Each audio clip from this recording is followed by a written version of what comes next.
When was the last time the Illini stole a recruit from the Ohio State Buckeyes? Hey, it could happen.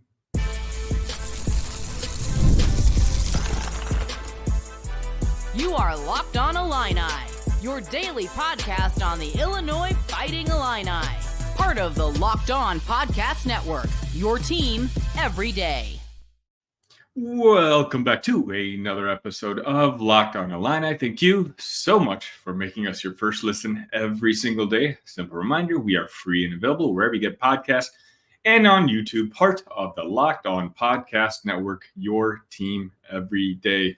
Special shout out to my everydayers. I hope you guys are all enjoying your weekend. Today I decided to go ahead and release a Saturday quick episode because there was a news story which occurred about a week ago, I think a little less than a week ago, which caught my attention, but I just really haven't had a chance to kind of squeeze it into one of my regular shows during the week. But I think the topic is important, but more so for the overarching meaning behind what's going on.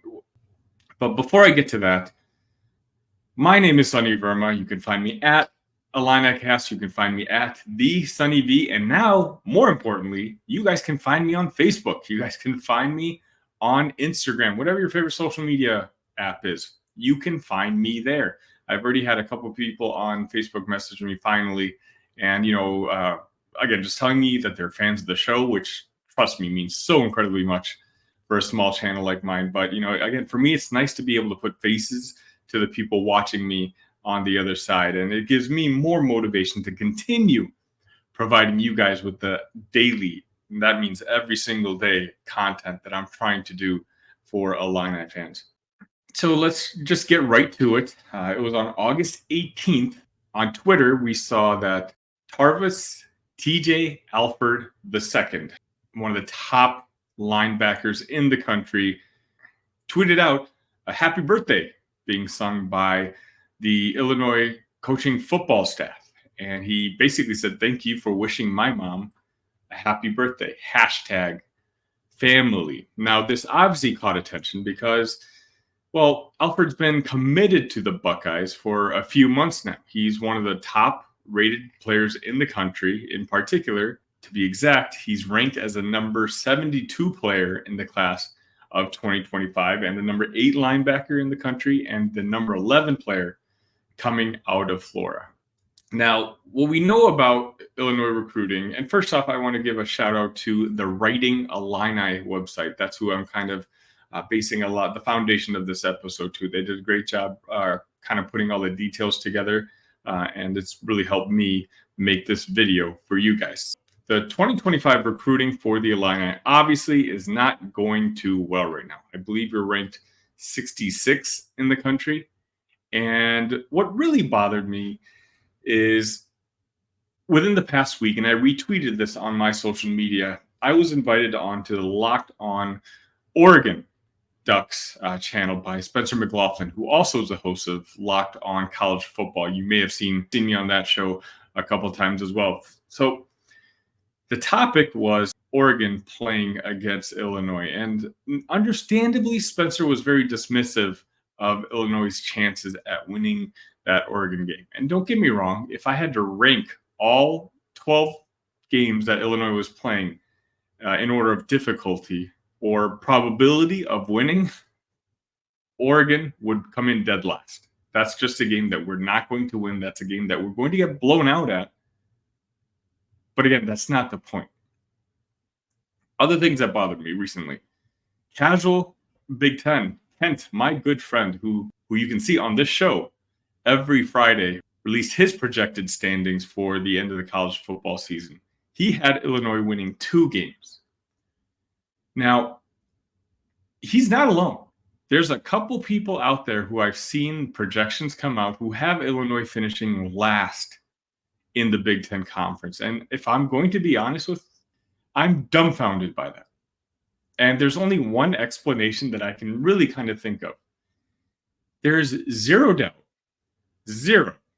that Illinois as a football program now is much healthier than it was 3, 4, 5 years ago. Brett Bielema has continued to lay a better stronger foundation for the football program compared to his predecessors. Now we're beating teams like a Kansas or a Virginia Tech when it comes to prospects. Before, we were beating teams like Central Michigan or Northern Illinois. The caliber of player that we're bringing into Champaign on the football side is drastically better than the type of talent that we used to bring in under the previous coaches. But there's something that's lacking. Right now, I feel like the reason the Illinois Fighting Illini are being so incredibly overlooked by a lot of national pundits. Again, this is not me picking on Kent or any of the other people. There may be legit reasons for us to be projected to finish last in the Big Ten. I don't see them, but if I'm trying to look at it from a neutral perspective, if I don't follow the Illini very, very closely, and someone asked me, who is the star on this upcoming Illini football team? I'm not sure I have an answer. I don't think Luke Altmaier is it. I think Caden Fagan's name is just not quite big enough for him to be the go-to guy for a national pundit. So who is that star? Terrence Brooks? He's probably the most popular player, but he's better known as a Texas Longhorn. There's no Johnny Newton on this team. There's no Isaiah Williams on this team. There's no Keith Randolph on this team. Those were guys whose names would jump out at you in the previous college football preview magazines. When you thought of Illinois football, you thought of Johnny Newton. You knew that you were going to run into a monster on that defensive line. I don't know who that is on this year's team. And quite honestly, outside the running back room, I don't know who that is moving forward. And therein lies the problem. Brett Bielema may have been able to raise the floor on this program, but I'm not so sure how much he's raising the ceiling. Who are the stars of this future Illinois football team? That's why I like the fact that they're not giving up on trying to get TJ. Sure, I can't recall the last time Illinois really beat out Ohio State for a commit, especially someone who's already committed to the Buckeyes. But Illinois wouldn't be doing this if they didn't think that they had a chance. Alford has been committed to Ohio State since March. But since then, he's gone on other visits, and including he's going to Florida State sometime in September. So the word commit means different things to different people. Sometimes there's players out there, when you say commit, when he says commit, and he says 110%, he means it. He declines overtures beyond that. He says, no, thank you. I'm a Buckeye. I'm an Illini. I'm not interested. I've made a commitment. But then there's also players out there who say, I'm committed. But sure, I'll come visit your campus. Sure, I'll text back and forth. Who knows? Who knows what might happen? It looks like Alford's one of the latter. Ohio State, as impressive as Alford's rankings are, for Ohio State, he'd just be another cog. For Illinois, he would be the crown jewel of the 2025 class. He would be slated to essentially start in his second year in Champaign. And that's where the strategy comes in.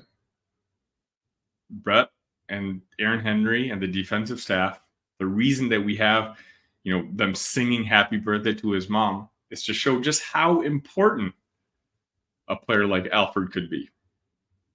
And really try to send a message saying, hey, we want you to be the star here. We care about you. We remember your mother's birthday. I love the fact that Brett and the staff are just simply not ready to give up on a big-time recruitment like this, even when there's probably not a big chance. Let's be honest here. He's probably going to end up being an Ohio State Buckeye, but even if he's not, well, then he may be committing to Florida State when he goes there in September. But the staff has heard enough has gotten enough feedback to think that they still have a shot. And that's what they continue to need to keep doing in order to make this football program better. We're less than a week away to kick off. I'm excited for this Illini season. I'm going to be making my game-by-game predictions sometime this week. But what I've realized is I am more optimistic, not than just the national pundits out there, but even most Illini fans. If you don't believe me, just take a look at the comment section of all my football videos this past week. And so just thinking about it, big picture, I can kind of understand why. Illinois, historically, I get it, not a great football program. But I feel more optimistic about things since Brett Bielema took over. But that doesn't mean that he hasn't made some mistakes here and there. And right now, I think the glaring weakness of this Illini football team, both this year and moving forward, is who are the game breakers going to be? All right, Brett, coaching staff, we know you can recruit legit Big Ten Power 2 football players. Now, your next challenge is to recruit game breakers, guys who are going to be stars of your team, the guys who have all Big Ten potential. That's how we get noticed. And that'll go ahead and wrap it up for today's quick weekend episode of Locked On Illini. I hope you all are enjoying your weekend. If you want to help support the show, please hit that like button, hit that subscribe button on your way out. Trust me, it helps me so much. I think I saw 64% a couple days ago of the people watching this video are not subscribed to the channel, which is incredible to me because it really just all it takes is a click of a button. It costs you guys nothing, but it helps a channel like mine grow so much. I think we're at 1,037 subs at the time of this recording. That's just about to become the second biggest Illini channel in all of YouTube. So I'm super incredibly grateful for that. Got a fun show for you planned on Monday. On Monday, I'm going to be talking about Brad Underwood mentioning that Visic is still not cleared on the amateur side to be playing for the Illini next season. Now, am I worried yet? What do you think? Let me know your worry level in the thoughts. I'd love to hear from you. Until then, ILL, love you guys.